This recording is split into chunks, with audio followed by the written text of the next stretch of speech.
I felt that the worst possible scenario wasn't that it was very bad or very good, because both of those get talked about. I thought the worst possible scenario was that it was very mid. Hmm.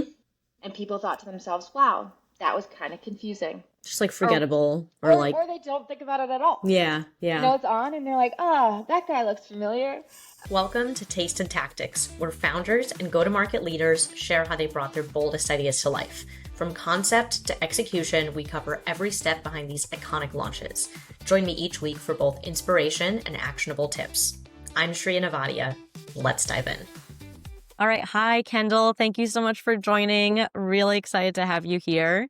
This Thanks is for having me. absolutely one of my dream episodes. I have used it as an example to many people that I was explaining the concepts to. So really excited to hear more about how you were a part of this amazing little team that put together a Super Bowl ad for Ramp in like basically 3 seconds. So let's start out with like a really short, quick background because you have Sure. a very cool, unconventional role at Ramp. And so what did you do leading up to it and how did you end up on this little tiger team? Yeah. So my role at Ramp is called Head of Creative Experimentation, and a lot led me to that point. So throughout my 20s, the only real jobs I've had are founding companies. So I founded two companies, Knoq, which I sold in 2020, and Squads, which later became Fan Rewards, which I sold in 2023. So I had these like amazing founding experiences. I never thought that I would be an employee somewhere, but when I met the Ramp team, particularly some of the folks here in Miami, they were so cool. The company's growing really fast, and they said, "Hey, we're trying to figure out ways to be really creative in marketing, do really interesting stuff." And so I've joined Ramp as of December, and I'm having a great time. Awesome. And so, yeah, this Super Bowl ad idea was pretty spur of the moment. And so, how did that happen? When was it? Who had the idea? Let's Yeah. dive in. So this was my fourth week at Ramp, and we had been talking to Saquon about potentially investing in Ramp. And Saquon Barkley is one of the stars of the Philadelphia Eagles. I'm not really a sports person, and I had heard of him. My husband loves him. So we'd been talking to Saquon, and about 2 weeks before the Super Bowl, I think kind of as a joke, someone on our team was like, "Hey, like maybe we could do a Super Bowl ad with you," knowing that he was already going to be in the Super Bowl. And he said, yeah, he and his team said, if you guys can come to Philly, if it doesn't overlap with my training, it has to, take him very, very little time. You Hmm. can come. And so my boss messaged me 10 p.m. I think it was on a Tuesday, said, hey, do you think we should do this Super Bowl ad? I said, no, we don't even know what we're doing on our social channels yet. We really haven't figured out our brand voice beyond like the written aspects of the company. And he said, cool, I think you should fly to New York. I think we're probably going to do this. And so I flew to New York. Coming from startups, I was very familiar with direct response marketing. If you spend X amount of dollars on a video, how many dollars does that bring in? Hmm. And a super ad is totally different, right? Because this is about brand awareness. We actually like did end up making dollar SQLs from it, but this was just, hey, this is an amazing opportunity. This guy's probably going to be the MVP. What can we do with him? Particularly because he's an investor who's really excited about us. So I flew to New York, and a small group of us, less than 10 people, ended up locked in a conference room for 2 weeks, and we figured out a Super Bowl ad, went to Philly, got to film with him. I also shot a bunch of social content with him, and it ended up being a huge success. Absolutely amazing. Okay, so we have so many pieces of that to dig into because it's such an amazing story. So back to the beginning, like why do you think this was an ideal time for Ramp at the size and scale of the company to do the Super Bowl ad? Why was that like we're big enough to actually try this? Like this isn't like Sure. a crazy amount of money or energy. Yeah. The really special thing about joining Ramp is that we truly have product market fit. And that's something that you're always chasing as a startup founder. And it's really cool to come into this company that's not that well known, right? The tech community knows what Ramp is, no one else really does. But every single business, now 40,000 businesses on Ramp, every single business that uses Ramp is obsessed with it. And so when I first learned about it, I was like, okay, it's a corporate card. Cool. And Whatever. what I Yeah. didn't realize is there's all this software in the back end that makes processing your expenses really easy. It makes getting audited like not actually that stressful. We use all this AI to automate these workflow automations for finance teams, so they're all obsessed with it. Hmm.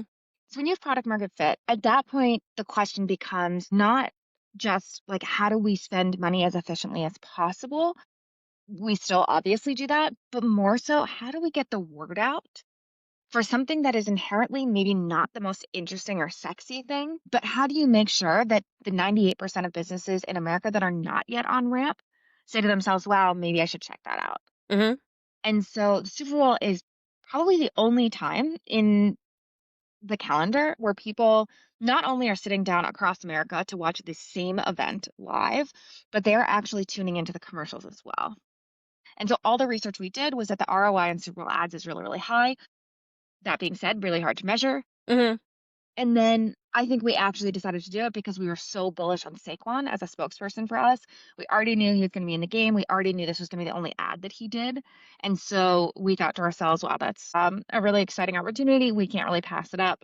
So we were literally learning on the fly how to even do the media buy. Like Yeah, it's we crazy. did Yeah. not have this muscle in house, but everyone just powered through, worked like 15-hour days and got it done. So how many weeks before the Super Bowl do you know what the final two teams are? It's Is decided it only in the championship matches, like the AFC and the NFC 2 weeks before. 2 weeks before? So basically, right as you figured out that he would be in the final two, a Mhm. couple days after the, what was it? You said like VP of design. Who was the person who had the idea internally? So I think, I'm not positive about this. I think Sam from our sales team was getting very close with Saquon's team. So I believe he was the one who asked, or someone in one of those meetings. And then Diego, our VP of design, took over as head of the project with Hmm. a huge amount of support from others on our team.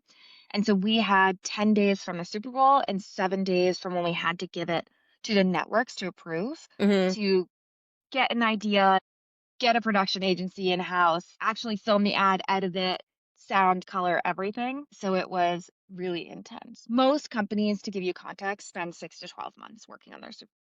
Yeah. I want to backtrack though. One interesting thing about your background is Yeah. that you built a really cool and unique following from TikToks, and it wasn't a high volume of TikToks. It was like these kind of high impact TikToks. So say a little bit about that because clearly you understand like very interesting content can make a difference from like Yeah. this pocket, and then now Super Bowl is on the national/ global stage. Yeah. So between my two startups, I was living in Puerto Rico after having sold my first company. I started playing around with TikTok, really common. It's 2021. Everyone is doing this. And I have always loved humor. So I was making two types of videos. I either made tech humor videos or I made AI. This is like early AI. I was using AI to manipulate images or videos and make kind of zeitgeisty videos. And so I think I made less than 20 videos, but got about 100,000 followers. Amazing. It was wild, right? Like I remember one of the first days going out with some friends, and we were just looking at my phone as like notifications, comments, people texting me. Like it's really wild when you go viral. I've got millions of views. And I realized that I probably don't want to be the one in front of the camera, but I loved interacting with other creators who are making like 1 to 4 videos a day. So I ended up going out to LA, getting really, really close to some bigger creators. And then my second company I actually built around the monetization of internet creators. Hmm. So it was a crypto play that let people invest in their favorite creators. And so from all of that background, when we first sat down and talked about our Super Bowl ad, it was only going to be 15 seconds. And from day one, I was like, great, that's a TikTok. And everyone's like, well, it's not a TikTok, it's a Super Bowl ad. And I was like, yeah, but in the attention economy, when everyone is looking at 1 to 2 other devices while the TV is on, you do actually have to think about it as a TikTok, right? It's like, what do we love about TikToks? There's a hook at the beginning. So you're like, it's thumb stopping. I'm going to watch this. And then maybe it's controversial and you're like, oh, but you're like still watching. Or maybe it's really exciting or you think there's going to be some payoff at the end. Like there has to be this narrative. We're also getting fast cuts like every half a second, 1 second. And so that helped to structure the conversation. It was the real reason why I was in that room also. Hmm. Because like Jack on our team has made ads for Google. He's amazing. Diego has this unbelievable design sense. And I was really in there being like, I watch a ton of content. Let's talk about what might go viral. That's awesome. Yeah, and Yeah, that's the next thing I was going to ask about, like who was in the room, sure. who raised their hand or was tapped for like, okay, you're going to do one of the hardest pushes of your life for the next like week to week and a half. Yeah. So the creative team obviously was super critical in that room. Had Anne, who's our marketing chief of staff, doing all of the project management, which Hmm. like we would stay at the office until 2 in the morning and get back at 7 in the morning. And I would go back to my hotel room and sleep like the dead.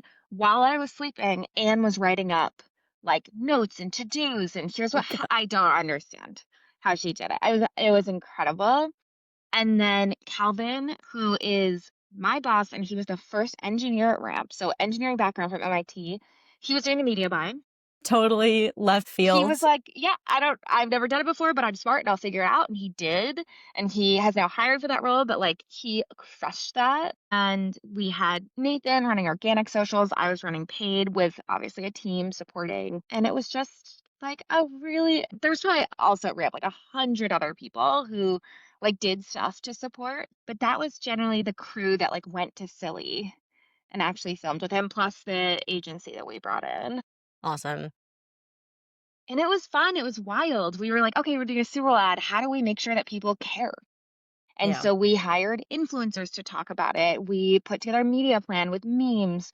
We made 5 adjacent videos, which Mm. were one was I went into I mean, I had talked to Saquon and his manager beforehand. I went into the dressing room just with Saquon and a videographer, and I just asked him some questions. We had this really special, intimate video that was for our ICP. And so for our prospects and our customers, just being like, hey, the job of a finance leader is really hard. And it's kind of similar to like how Saquon really, in some sense, like he's a team player. Like he wants to make sure his teammates are the best. And that's what the finance team does. They're trying to like move obstacles for everyone else. So Saquon like spoke about that really eloquently. So that was one of the videos, and some of the others were kind of like skits around it. And yeah, we had amazing people who just really elevated the ad. And ultimately, um, when our ad came out from all of the discourse, our name recognition nationwide went up by 1%. So How, it was like yeah, how do you measure really that? huge. What is like, how do you measure 1% in the nation? Yeah, we do surveys. We work with a lot of different like social listening tools. This is kind of just an ongoing question for us. Hmm. Is like it is really hard to track really anything beyond like direct mail and like Mm. search where you can like direct mail, you're like, I know who I sent this to, and I can do a Hmm. holdout test. And like more people are willing to get on the phone with us after getting direct mail. Same thing with search. You're like, I can see that this person clicked and immediately submitted their email. Hmm. Kind of every other piece of marketing, you're like, maybe they watched that video on their phone and then they signed up on the computer, or they were just willing to take a call from sales. So it's really hard. We do a lot of incrementality testing, MMM, like whatever. But specifically for the Super Bowl ad, we had an agency that was polling people, Cool. both our ICP and just like the general public, What does and helping MMM us to stand for? understand mixed media modeling. Okay. So it's just a way of thinking about like if someone saw your Super Bowl ad and they saw all the social videos you did about it and the influencers talking about it, like what was that breakdown to get Mm. them to want to have a conversation with Ramp? Yeah, because one touch point alone usually isn't going to get somebody to convert to anything, and so you're trying to track like which touch points might have Correct. contributed. Yeah, yeah. Particularly for B2B, right? Like I have a clothing brand that I just like do for fun, make TikToks for. It does very well. But a clothing brand, like you show someone a t-shirt and more often than not, they just buy it. Mm. It's like a sub $50 purchase. They buy it as a gift for someone, they buy it for themselves. It's a one-click purchase. When you're talking about like a software solution that you're going to need to implement, and we make onboarding super easy, but like Hmm. they might already be in a contract. Like it might be the sort of thing where this actually takes months for a number of people to think about. Hmm. And so none of the measurement techniques are perfect, but it's something we're always thinking about is how do we make sure that Ramp is presented in such a way that people are really excited to talk with us. Uh, we're like always respectful. Yeah. Okay, so let's go back into that room where you were working 19-hour crazy days. How do you even start? Like, what did the team figure out? What did you have to learn? How did you work with the agencies and Yeah. find people who were available last minute? Like, how did this come together? Yeah. So it was pretty hectic. At first, a lot of us were doing a ton of research on Saquon. Mhm. Right? Like you want to understand what his background is, what does he say in public, what feels genuine to him, what's relevant to his fans. So we were putting together a lot of that information, sharing it. We had a Slack channel that was alive at all times. We then reached out to friends that work in media to get ideas about agencies, producers who we work with, like that could do it right now. Mhm. We didn't really have time for an RFP, so we asked them all to pull together materials in a day, Mhm. because they were going to have to do this whole thing in like 4 days. Yeah. We're like, how fast can you go? I think Diego and Jack in particular probably had the best connections for this sort of thing. We ended up landing on one creative agency who ran the shoot, and then we had another creative agency we were already thinking about working with for our ongoing TV work, which we were starting after the Super Bowl. Oh, cool. So they ended up collaborating really heavily. Um, and at first it was like, oh, should we film in Eagle Stadium? Because I think we had an in there. Then we're like, that is too hard. So it's like, okay, we need to find a set in Philly. And I think the producers or the agency helped with that a lot. But the biggest part that I was actually involved in was what the ideas actually were. Mhm. How are we going to make an ad? I felt that the worst possible scenario wasn't that it was very bad or very good, because both of those get talked about. I thought the worst possible scenario was that it was very mid. Mhm. And people thought to themselves, wow, that was kind of confusing. Just like forgettable or like Or they don't think about it at all. yeah, You yeah. know, it's on and they're like, ah, that guy looks familiar.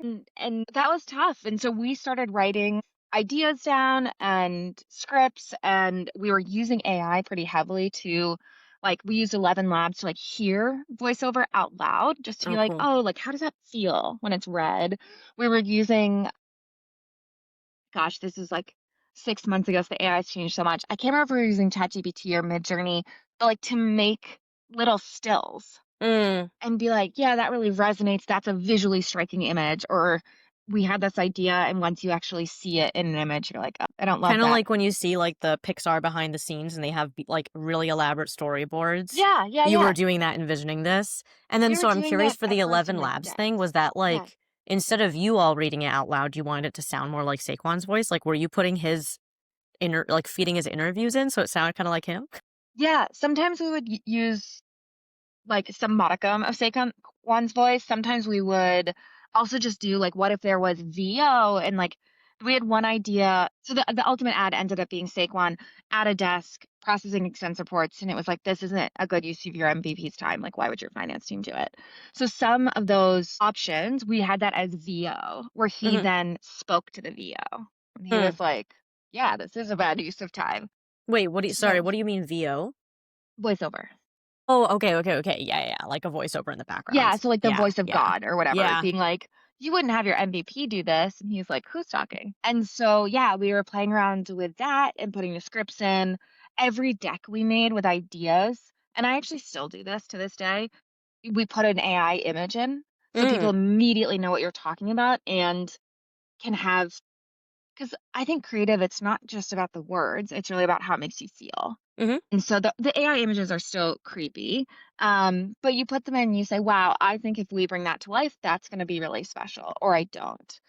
And so we had to settle very quickly on what the hero image was going to look like. Mhm. And so we settled on Saquon at a desk. It was like the opposite of what Ramp does. So it was in kind of like a messy office. He's uncomfortable. We ended up putting tons of Easter eggs in it. So we're like, okay, now the producers can start putting together all the materials we need to build that. They can start to think about his wardrobe, like everything that will look like. And we still didn't really have a script. And so we sent that to them. They started working on it. And then we were getting readouts like once or twice a day where we'd look at ideas they had, mock-ups, etc. We'd respond to that. They did amazing. And then for the script, it was like, okay, we have 15 seconds. How much of this is Saquon being funny, talking, etc., and how much do we show our product? Mhm. And so that was like really, really late nights of trying to figure out what exactly to script. How do you even think about a story arc in 15 seconds? Like, what does that It's mean? What does plenty of that look like? time. Yeah. I grew up on what was that app? I grew up on the app where you had 6 seconds and people But could yeah, tell Vine. stories. Loved Yeah. Vine. No, 15 seconds, you can absolutely tell a story. It's going to be a quick story, but Mhm. you want people. immediately to like hear the voice, hear that first line, and think to themselves, I know what's happening. Hmm. Like I'm in. I actually think some of the worst Super Bowl ads last year or this year were the ones where they spent a minute and like didn't say much. Yeah, absolutely. And Yeah. they had too much time. So yeah, for 15 seconds, we'd read them aloud. We use 11 labs to make sure that they were short. But we said, okay, what are we trying to show? It was the problem that Ramp Hmm. solves. And so we said, okay, what's the best way to show that? Is it him speaking? Is it we thought about having like no voiceover, no speaking for the beginning, but apparently for Super Bowl ads, a lot of people, they run to the restroom, they go to get snacks, etc.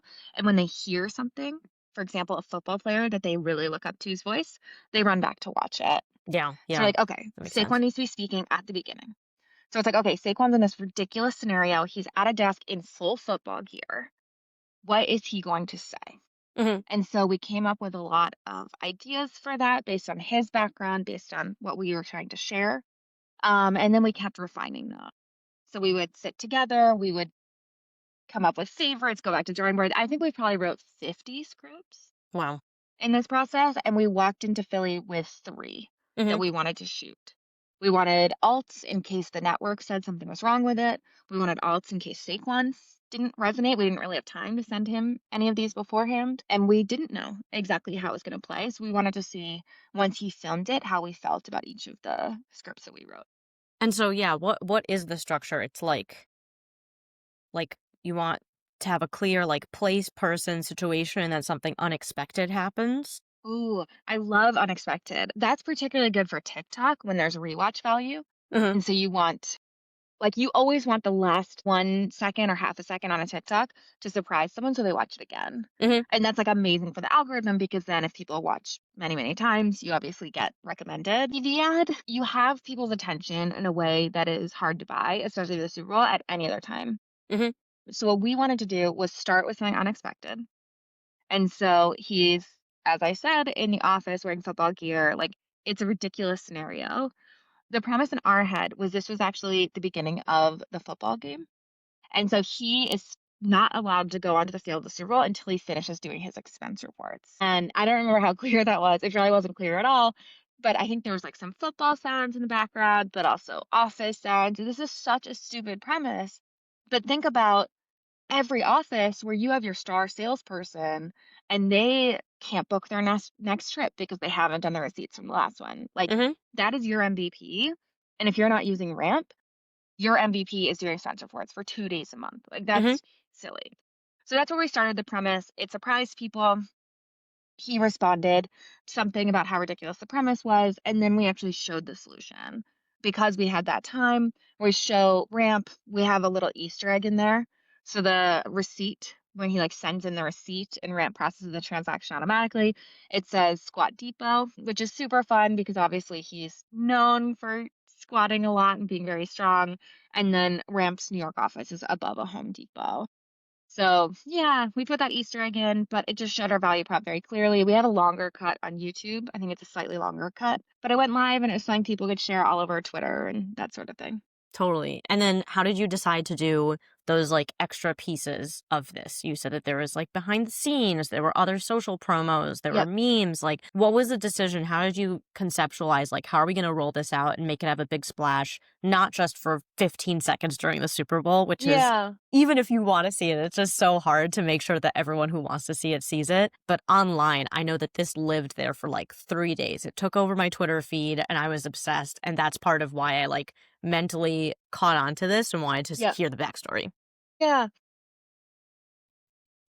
It's gosh, it all happened so fast, it's so wild. But when we got to a point where like, okay, we have a few really good scripts to go shoot with him in Philly. I remember we sat in Eric's office, our CEO, and we were talking about the press plan for this. And our head Hmm. of comms, Lindsay, is a genius and she's perfect and I love her. And Lindsay knows every reporter. We also have like our Twitter friends who are often like investors in Ramp, like huge fans of Ramp who love posting about it.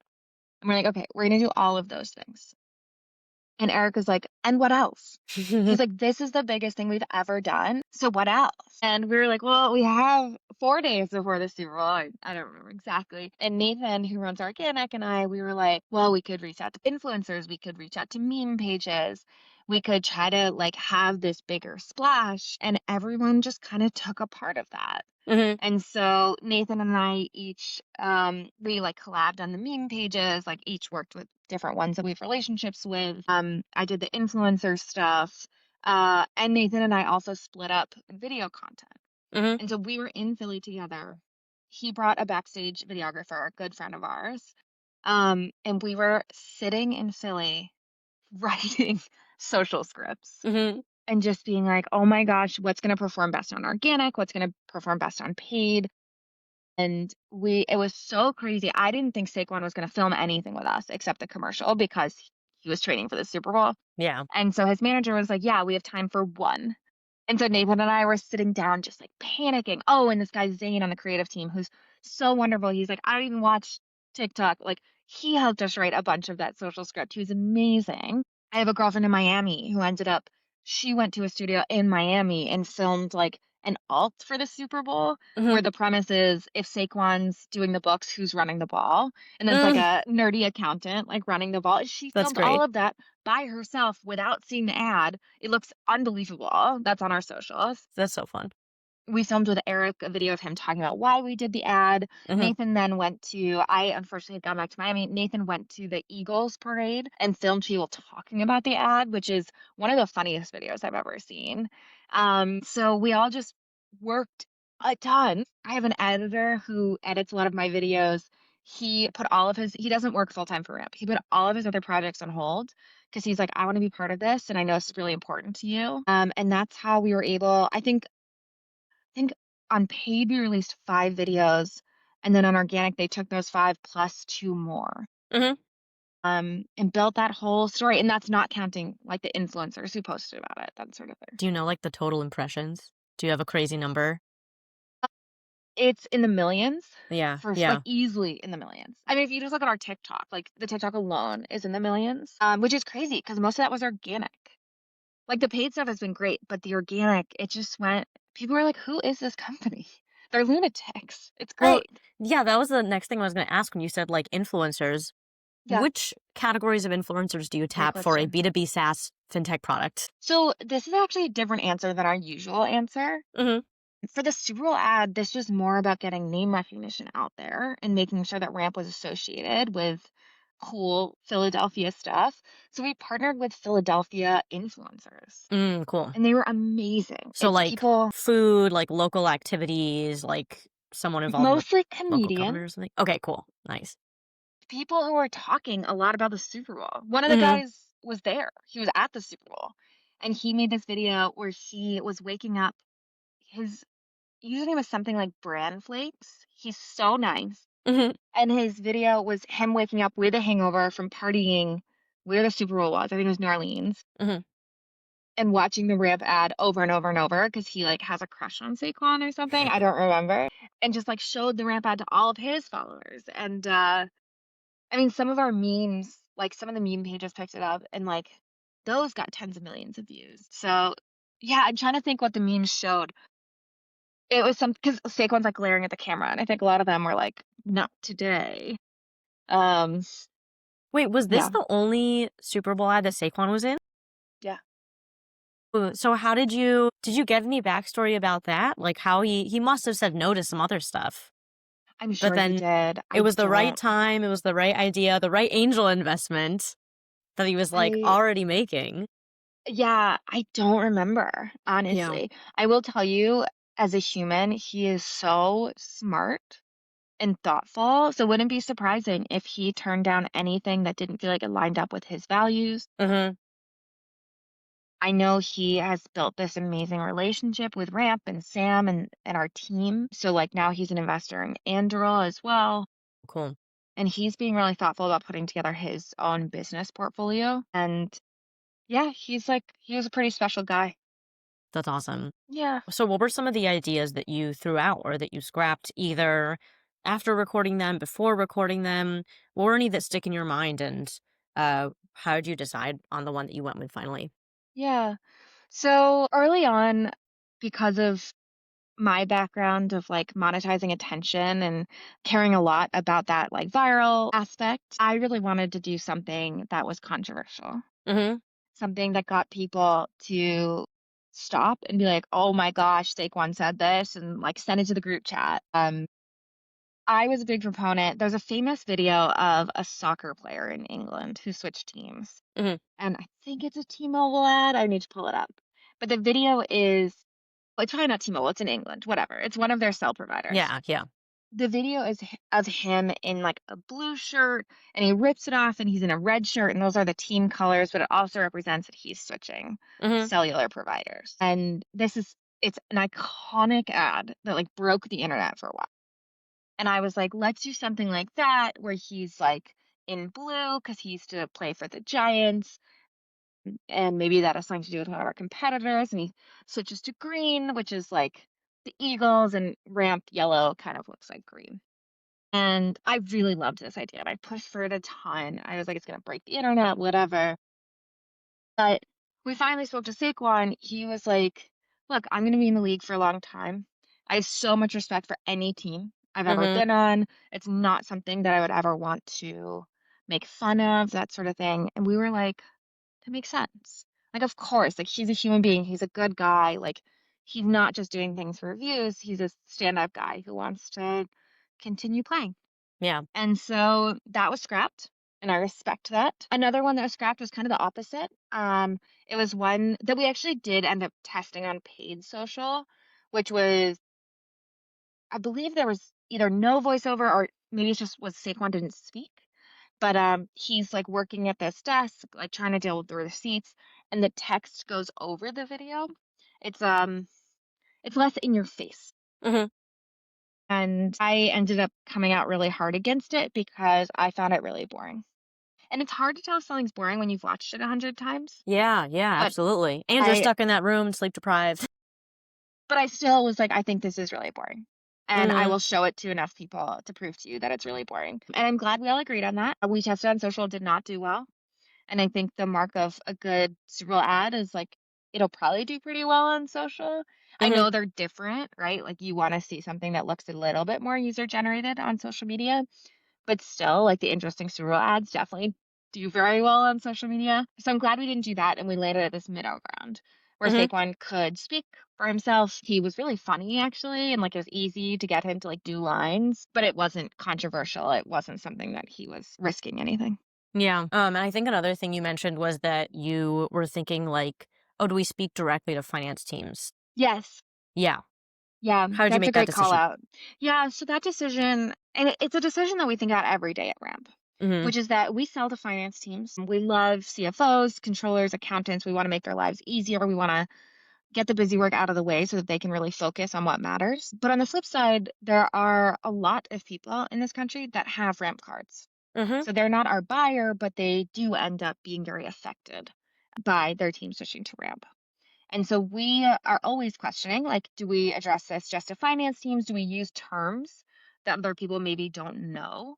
So, like, we plug into your ERP, for Mhm. example. Like, if you're not an accountant, that probably means nothing to you. And so we ultimately decided that for an ad buy the size of the Super Bowl that was not targeted just at finance teams, it did not make sense to only speak to finance teams. Mhm. We wanted this to be something shareable, where if you saw it, you understand the value prop for you as an office worker, you could send it to your finance team and be like, wow, you were represented in the Super Bowl, but I actually want to work with Ramp as well Mhm. because they have a great solution, a great product, and partner with someone that I really like.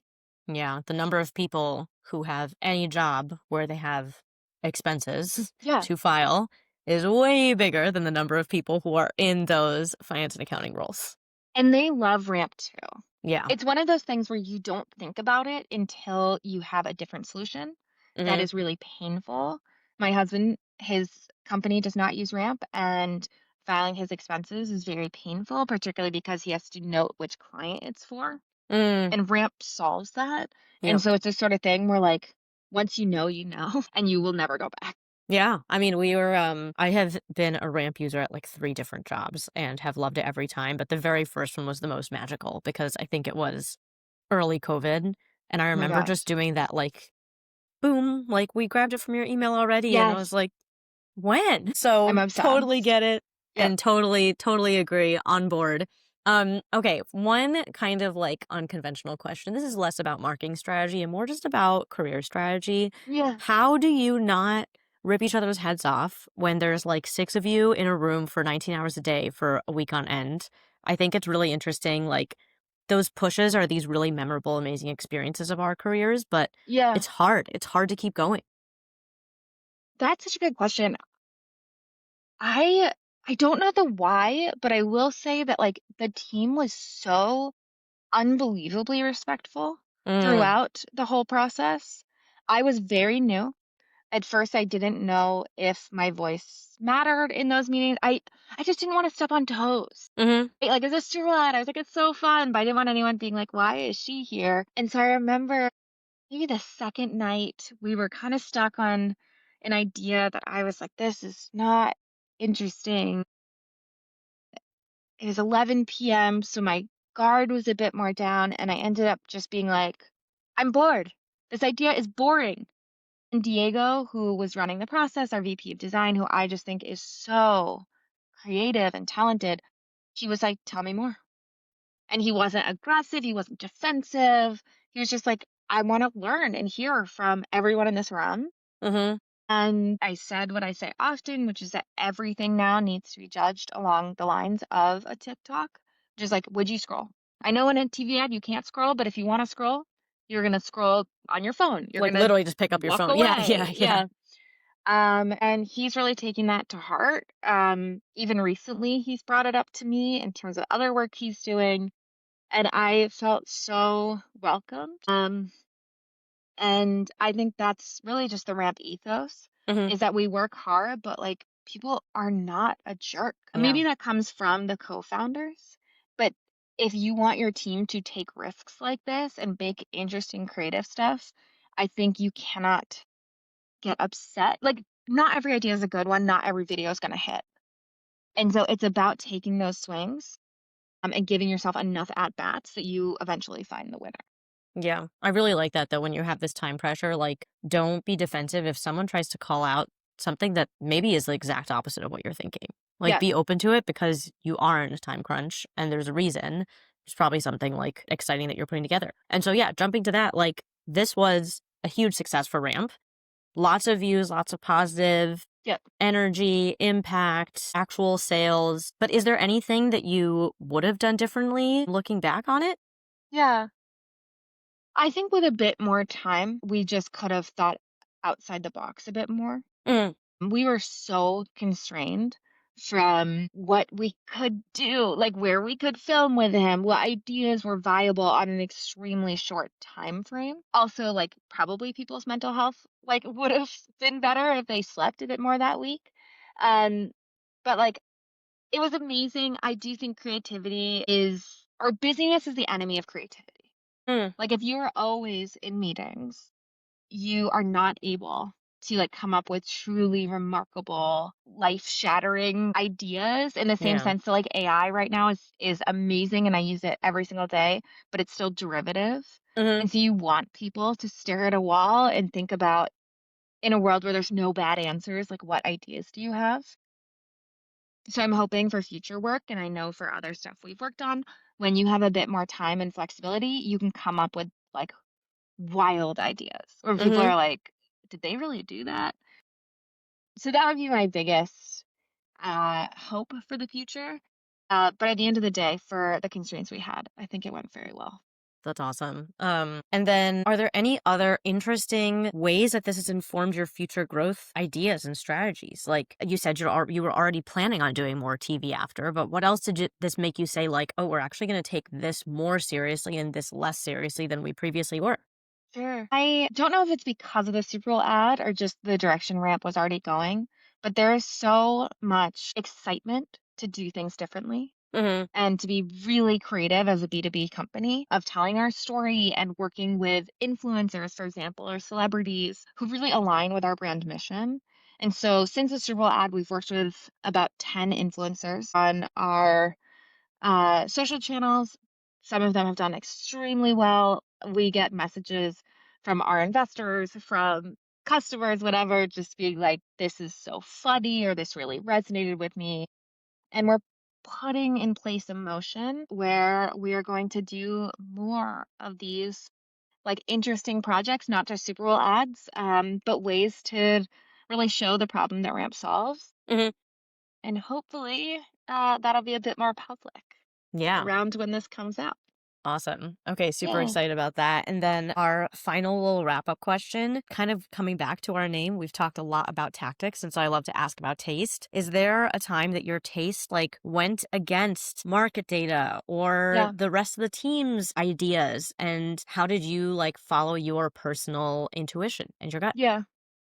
So taste is obviously personal, Hmm. but I do think in the same way that the five people you spend the most time with indicate like how successful and goal oriented you're going to be, the content you watch really impacts your taste. Mm. And so I watch TikTok every single day. I do not feel that I'm addicted. I think watching for 30 minutes or an hour is a really important way to understand what the general public's getting excited about, what our ICP is watching. I've trained my algorithm where it's like pretty focused on workplace humor and various other angles that Ramp would be interested in. And so I think my taste stays very heavily online. I continue to think the future is going to be on smaller screens. Hmm. And so I was really happy that I could go in with that as my backdrop. But at the same time, we had other folks come in saying, "Hey, I watched 2 hours worth of Super Bowl ads this weekend, and here are the ones I thought were the best." And I Totally. also watch a lot of Super Bowl ads, but it was like really fun to be like, Yeah. "Why is this one the best? What made it the best?" And coming together with all these various like different ideas meant that we could have these frank conversations. And I guess where my taste at first differed from what we ended up doing is I did not like putting our product imagery on the end of the Super Bowl ad. I was Mm. like, "But we have Saquon and it's so beautiful, the set and what have you." And I was just like, I don't see how it could switch like that and be understandable. Like it feels like two very different aesthetics. And the way that they ended up doing it worked so well. And it's really important to have the value prop there. And so I think that they were right, and it was a learning moment for me, and it just goes to show that, like, as much as possible, when you're able to, like, test your assumptions, and Yeah. sometimes you can be really surprised. Yeah. Be open. Be open to challenges of the things that you believe in. And being low ego is a constant struggle. You have to be Totally. confident and also low ego at the same time. Yeah, and, like, as long as you respect the people you work with, you should just be delighted every single day that you're learning. Yeah, absolutely. Amazing. Well, thank you so much, Kendall, for joining again. So Loved learning fun. the behind the scenes. And you actually have like behind the scenes videos too, right? And so I We do. strongly encourage everyone to check that out. And maybe we'll link to a couple of them in the show notes too. Yay. Thanks so much. Thanks. Bye. Bye. Thanks so much to Kendall. I learned a ton from that episode, and I hope you did too. Three of my top takeaways. First off, don't underestimate what a small, dedicated team can accomplish, even in a short amount of time. Even with a company at the size and scale of Ramp for something huge like a Super Bowl ad, they didn't say, all right, let's throw 50 people on this. They said, okay, we're going to have this small team who's going to be the core, who's going to be dedicated. They'll know everything inside and out, and they're going to break up the responsibilities among, let's say, like 5 or 6 people. That really helps them stay aligned and concentrate their efforts and know what everyone else is working on. And I think that that's a great lesson for all of us, that even if you have fewer resources, you don't have the money and that Ramp does, you can still get a lot done with a small team. The second thing that I took away from this was that they always had a plan B and even a plan C. When they went to production, they had 3 scripts. They didn't just have one. It all used the same background, but they wanted to get Saquon's sign off. They wanted to get the agency sign off and make sure that everything that they were creating was going to have everyone's buy-in.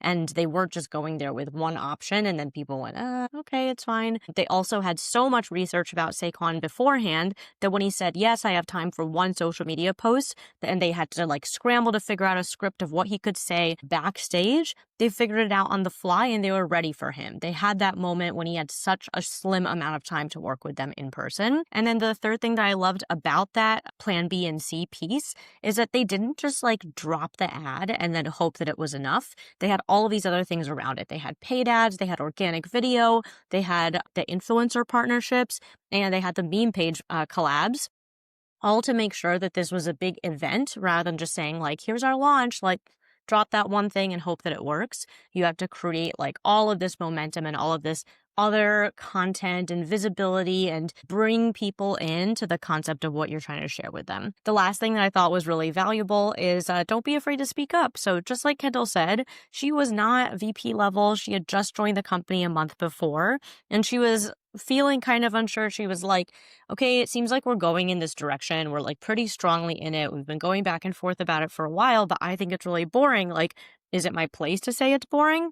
And she did, and she took that chance and took that risk, and it was received really well. They wanted to understand and hear what she was saying. On the other hand, you want to go in with that honesty, but also have a low ego or no ego when you're pushing for an idea that other people don't see as much of the value in.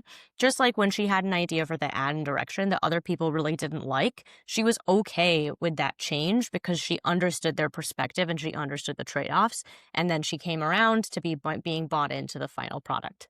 Thanks again to Kendall. Taste and Tactics is available on every major podcast platform and at Taste and Tactics on LinkedIn, X, TikTok, and Instagram. Thank you to our producer, Simran Honda. See you next week.